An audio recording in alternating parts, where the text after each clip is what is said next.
सबसे पहले खबर यह कि आईसीसी क्रिकेट वर्ल्ड कप के प्रेजेंटर्स पैनल में शामिल पाकिस्तानी प्रेजेंटर ज़ैनब अब्बास ने सोशल मीडिया पर झूठे प्रोपेगेंडे की वजह से इवेंट अधूरा छोड़कर मजबूरन भारत छोड़ दिया है। इस बारे में मजीद तफसीलात जानते हैं हमारे नुमाइंदे सुहेल इमरान से। सुहेल, बताइए ये मामला है क्या और अब इसके ऊपर क्या इस बात की तस्दीक हो चुकी है कि ज़ैनब अब्बास ने भारत छोड़ दिया है? जी, पहले एक भारतीय वकील ने ज़ैनब अब्बास के कुछ पैगामात को मुबैना तौर पर उसके ऊपर प्रोपेगेंडा किया था, सोशल मीडिया पर उनको पोस्ट भी किया था और दरख्वास्त दी थी साइबर क्राइम में कि उनके खिलाफ मुकदमा दर्ज किया जाए क्योंकि उन्हें भारत मुखालिफ पैगामात दी हैं। जिसके बाद ज़ैनब अब्बास के ऊपर दबाव बढ़ता जा रहा था और उन्होंने अपने फैमिली और ब्रॉडकास्टर्स के साथ मशवरे के बाद दुबई जो है जाने का फैसला किया और फौरी तौर पर भारत छोड़ दिया। और इस बात की तस्दीक इंटरनेशनल क्रिकेट काउंसिल ने भी कर दी है और उसमें ये बताया गया है कि उन्होंने जाती वजूहात की बुनियाद पर पैनल को छोड़ा है जिसमें वो शामिल थी आईसीसी वर्ल्ड कप के लिए और भारत से निकल चुकी है। इस बात की तस्दीक नहीं की है कि उन्होंने वो इस वक्त दुबई में है, लेकिन हमारे जब बात हुई उनके करीबी जाहिर से उन्होंने इस बात की जरूर तस्दीक की है कि वो भारत छोड़कर दुबई आ चुकी हैं। जी, लेकिन आईसीसी ने बाकायदा तौर पर बाज़ाब्ता तौर पर इसकी तस्दीक करती है कि आप वो आईसीसी पैनल का जो वर्ल्ड कप जारी है उसका हिस्सा नहीं है। अच्छा सोहेल, थोड़ी सी ये वजाहत कीजिएगा, आप जो कह रहे थे कि उनके खिलाफ कोई केस भी दायर करवाया गया था, तो आईसीसी ने इसके ऊपर वजाहत से कुछ बताया है कि उनका इसके ऊपर क्या स्टांस रहा और क्या उनकी तरफ से ज़ैनब को कहा गया कि बेहतर होगा कि अगर वो छोड़ दें या फिर ये ज़ैनब का अपना फैसला था? जी, ज़ैनब अब्बास से भी हमने रब्ता करने की कोशिश की और इंटरनेशनल क्रिकेट काउंसिल से भी हमने इसकी वजाहत जानने की कोशिश की कि इसके पीछे बैकग्राउंड क्या है, लेकिन उन्होंने सिर्फ इस बात की जरूर तस्दीक की है कि ज़ैनब अब्बास ने इंडिया छोड़ दिया है और जाती वजूहात की बुनियाद के ऊपर इंडिया छोड़ने का फैसला किया। लेकिन हमें जब उनके करीबी जराए उनके फैमिली के हवाले से हमने जानने की कोशिश की तो खासी डिस्टर्ब थी और उन्होंने अपनी फैमिली के मशवरे और ब्रॉडकास्टर के मशवरे के बाद ये फैसला किया। ठीक है सुहेल, बहुत शुक्रिया अभी तक जो तफसीलात आपने हमें दी उसके लिए, बहुत शुक्रिया। सुप्रीम कोर्ट में practice and procedure act case की समाअत के दौरान चीफ जस्टिस काजी फायजीसा ने कहा कि पार्लियामेंट ने अच्छी नीयत से कानून साजी की है। अगर कोई मरीज मर रहा हो तो क्या मेडिकल की समझ रखने वाला सिर्फ इसलिए मरीज को मरने दे कि वो डॉक्टर नहीं है? चीफ जस्टिस ने कहा कि पार्लियामेंट को कहते हैं कि नंबर गेम पूरी होनी चाहिए, लेकिन एक शख्स आता है और पार्लियामेंट को रबर स्टैम्प बना देता है। जस्टिस एजाजुल हसन ने कहा कि इस केस में सवाल अच्छे या बुरे और सही या गलत कानून का नहीं बल्कि इख्तियार का है। ये नहीं हो सकता कि कानून साजी दुरुस्त है तो ठीक, गलत है तो कल आदम। आइन इस तरह नहीं चल सकता। सिर्फ ये बताएं कि पार्लियामेंट के पास सुप्रीम कोर्ट के रूल्स बनाने का इख्तियार है या नहीं। जस्टिस अथरमिन अल्लाह ने सवाल किया कि अगर सुप्रीम कोर्ट इंसाफ तक रसाई के हक की खिलाफ वर्जी कर रही हो तो क्या पार्लियामेंट मुदाखलत नहीं कर सकती? सुप्रीम कोर्ट बार के वकील आबिद जुबैरी ने अपने दलाइल में कहा कि सुप्रीम कोर्ट के रूल्स को कानून साजी से नहीं बदला जा सकता। सुप्रीम कोर्ट अपने रूल्स खुद बनाए तो कोई एतराज़ नहीं कर सकता। एक दरखास्त गुजार के वकील शाहिद राना ने कहा कि पार्लियामेंट को सुप्रीम कोर्ट के कानून बनाने का इख्तियार नहीं, आइन साजों ने सुप्रीम कोर्ट के ज़ाब्तों में रद्दोबदल का इख्तियार दानिस्ता पार्लियामेंट को नहीं दिया। चीफ जस्टिस ने कहा आर्टिकल 191 में लिखा है कि सुप्रीम कोर्ट के रूल्स कानून से भी बन सकते हैं। जस्टिस मज़ाहिर नकवी ने कहा पार्लियामेंट ने सुप्रीम कोर्ट के रूल्स पर पाबंदी लगा दी मगर शरई अदालत और हाई कोर्ट्स के ज़ाब्तों पर क्यों नहीं? जस्टिस मुनीब ने सवाल किया कि क्या शरई अदालत अपने रूल्स बनाने में सुप्रीम कोर्ट से भी ऊंची सतह पर है? जस्टिस एजाजुल हसन ने कहा अगर पार्लियामेंट के लिए एक बार दरवाज़ा खोला तो वो सुप्रीम कोर्ट के हर मामले में मुदाखलत करेगी और ये सिलसिला रुकेगा नहीं। जस्टिस मुसरत हिलाली ने सवाल किया कि एक्ट में आइन की कौन सी शिक का हवाला दिया गया है? जस्टिस मुनीब अख्तर ने कहा यह बिलवास्ता तौर पर सादा अक्सरियत से आइन में तरमीम का दरवाज़ा खोला जा रहा है। और इस वक्त भी बराह रास्त समाअत जारी है, आपको सुनवाते हैं। Mentioned in 191, that is an internal arrangement of that committee to decide how often we will meet, whether it's every week or once a month or what, so on and so forth. So that does not impact. How do you determine that this is an internal matter for the Supreme Court to decide, as opposed to this is a matter which can be legislated on? As per your argument, once it is legislated upon, they have competence, they can legislate. the Supreme Court then cannot make any rule contrary to that. So they can make whatever, wherever they want to legislate, they go ahead and do so. But how does one then determine that this falls within the internal matters of the Supreme Court, hence no legislation, and this doesn't fall within the domain of the internal matters of the Supreme Court, hence you can have legislation? I mean, you just seem to be placing more conditions than you are in explaining how you're giving competence in a simple way. हर चीज़ को आप condition करते जा रहे हैं कि ये फिर ऐसे देखा जाएगा फिर ऐसे, तो that surely can't be the purpose and intention of the Constitution. Mr. Salahuddin, there are two things. This Section 3 and Section 4 is actually dictating the Supreme Court. In the matters where interpretation of constitutional provision is involved, the committee shall constitute a bench comprising of not less than 5 members. It is a dictation to the Supreme Court or to the committee. Likewise, in 3, it says it shall constitute a bench of not less than 3 members. It is dictating the Supreme Court. Then, Section 8. Look at the expense of Section 8. Provisions of the Act shall have effect notwithstanding anything contained in any other law, rules, regulations for the timing and force or judgment of any court, including the Supreme Court.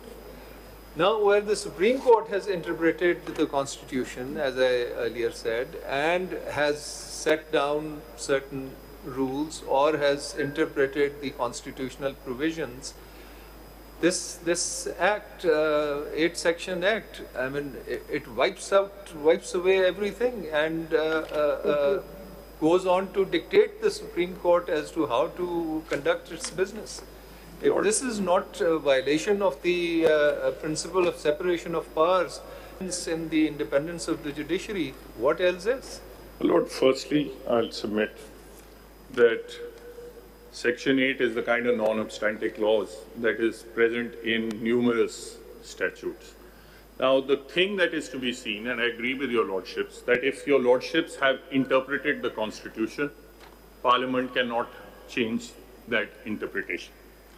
On the other hand, there are 3 types of powers that this court generally exercises. One, you interpret the Constitution. On the other hand, if you interpret a mere statute, Parliament cannot override the judgment, but it can change the statute itself. We have said this is a constitutional convention. Jeez. Which category would you bring it? Would you bring in Molasses' case and say, okay, we have changed the convention and therefore it goes? I have humbly disagreed with the very existence of that constitutional convention. I have said that when the Parliament removed that power from the Chief Justice, there was a reason.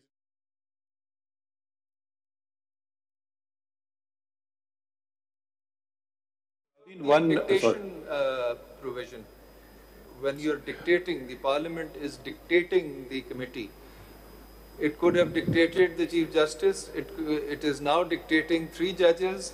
What prevents it from dictating the Supreme Court? My Lord, with respect, I would not frame it in that leaden kind of terminology of dictating. But the court... If you would just explain to this bench whether the Parliament is competent to legislate or not. If it is competent, then let us respect the Parliament and not view this as a dictation. It's a law then competently made. So look at this in that view. But first, let us know whether the Parliament is competent to legislate or not. So I'll now move on to the competence. No, I just had a related observation. At the moment we are looking at everything, nothing has happened. What may have happened, what may happen, what the pitfalls are, we are assuming those. I mean, give us this much credit that maybe whether the use dictation is used or any other word is used, may please, if the word please had preceded it, would have made a difference. The question is, this law, one way would be to let it function. And then in its functionality, you may still not be satisfied, or someone may not be satisfied and say, okay, you have not abided by the law. That question, I mean, we are assuming that we are not capable of manning this ship. The only thing is that previously there was the sole pilot, now there are two co-pilots, maybe in determining things go wrong, maybe that's a possibility. After all, for instance, when the Chief Justice leaves the country or falls ill, the acting Chief Justice comes in and he assumes the power. So why are we scared of our own shadows? I mean, the co-pilots, if they are there, why we are all assuming that we are leading to the iceberg which lies underneath? Nothing has happened so far. So we are actually, it's all conjecture and surmises we are based on. And the only real question comes down to is the competency. Well, that's the only real question as I see it, which Ijaz Sahab had asked the very first day. The focus on that. Either you can make the law, you can't make the law. Now, what may or may not happen, and whether you call it dictation or you call it a request or you call it whatever you want to call it, better way of doing business, being more inclusive, participatory, transparent. I mean, you can give it any adjective or use before that. At the end of the day, it's simply, can they make the law or not? If we even accept that this challenge lies under 184.3. Just going ahead and saying, yes, okay, it lies under 184.3. Just tell us that this law is constitutional, that's all. Yes. And whether it may not work tomorrow, and then again, people will keep challenging it. I mean, people move applications under whatever, Order 26, whatever of the rule, Order 33, where the rule prescribes something to do in a particular manner, they move an application. I could not do so, please condone this. I mean, I don't know how you're going to interpret it when it comes up. So we don't want to tie our hands down how the future will be interpreted. I will come back to, Ijaz Sahab has been asking, there's only one question, is competency of making this law. My Lord, I'll move directly to competence. Now, legislative competence of the Parliament may arise in at least two ways. It may arise through reference to Article 142 and the specific entries in the legislative list, or it may arise through direct authorization by some or other provision of the Constitution. This court has recognized that. I think Mr. Bandhari had also Province of Sindh versus MQM, that is 2014 Supreme Court 532 at paragraph 62. 2014 Supreme Court 532 at paragraph 62. ये दिखाइए जी.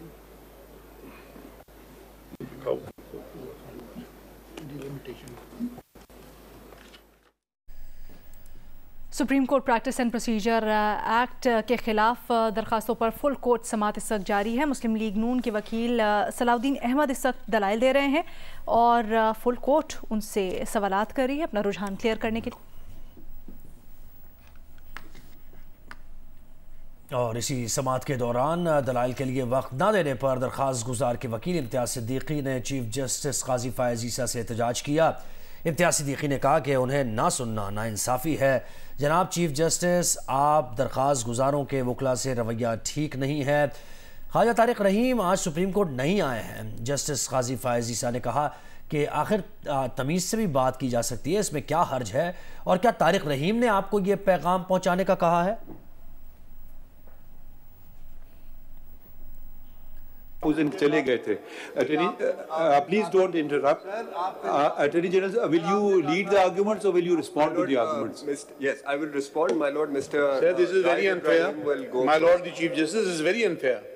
आपने कहा था कि attorney general साहब को argue करने दें, हम आपको बाद में सुनेंगे। अब आप दिखाइए, ऑर्डर शीट दिखाइए। ये दिखाइए। This is very unfair. I will not argue if you don't want to hear me. But don't put things which are factually incorrect. कोई बात कर रहे तमीज से कोई हर्ज होता है वैसे? नहीं सर, आप अपने असलूब को देखिए। आप अपने असलूब को देखिए, फिर आप हमारे मुतालिक बात कीजिए। देख लेते हैं। आपका अपना असलूब ठीक नहीं है। ख्वाजा तारिक रहीम साहब ने इसी वास्ते आ जाने से इनकार कर दिया क्योंकि your lordship was very unkind to him. Please don't argue on behalf of those who are not present. Sir, he is my colleague. He has instructed me to inform you this. Thank you very much. Now please take your seat. Mr. Zaid Ibrahim, I must lodge my protest. Please take your seat before I issue something. Please take your seat. खबरें और भी हैं, शामिल करेंगे इस break के बाद।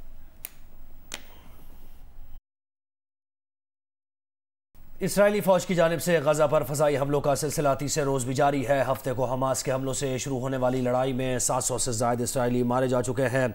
Israel के फ़ज़ाई हमलों में जाँ बहक फ़लस्तीनियों की तादाद 493 हो गई है, जबकि 2500 से ज़ायद ज़ख्मी हैं। अरब मीडिया के मुताबिक इसराइल की जानिब से गज़ा पट्टी के शिमाली इलाकों पर ताज़ा बमबारी से मुतअद्दिद इमारतें तबाह हो गई हैं। बमबारी से तबाहशुदा इमारतों के मलबे तले दर्जनों अफराद के दब जाने का खदशा है। हमास की जानिब से बयान में कहा गया है कि गजा पर इसराइली बमबारी से यरगमाल बनाए गए 4 इसराइली भी हलाक हो गए हैं। आज दिन भर हमास की अल-कसाम ब्रिगेड की जानिब से भी इसराइल के खिलाफ मुख्तलिफ इलाकों पर रॉकेट दागे गए हैं। और इसराइल ने अपने यरगमालियों की रिहाई के लिए कोशिशें तेज़ कर दी हैं। हमास ने इस बात की तस्दीक कर दी। हमास के मुताबिक कतर की सालिसी से ख़वातीन यरगमालियों की रिहाई पर मुज़ाकरात जारी हैं। चीनी खबर एजेंसी का कहना है कि हमास और इसराइल के दरमियान इसराइली ख़वातीन के बदले फ़लस्तीनी ख़वातीन की रिहाई पर बातचीत हो रही है। फ़लस्तीनी मज़ाहमती तंजीम इस्लामी जिहाद का कहना है कि अपने तमाम जंगजुओं की रिहाई के लिए इसराइल के साथ जंगी कैदियों के तबादले पर गौर कर रहे हैं।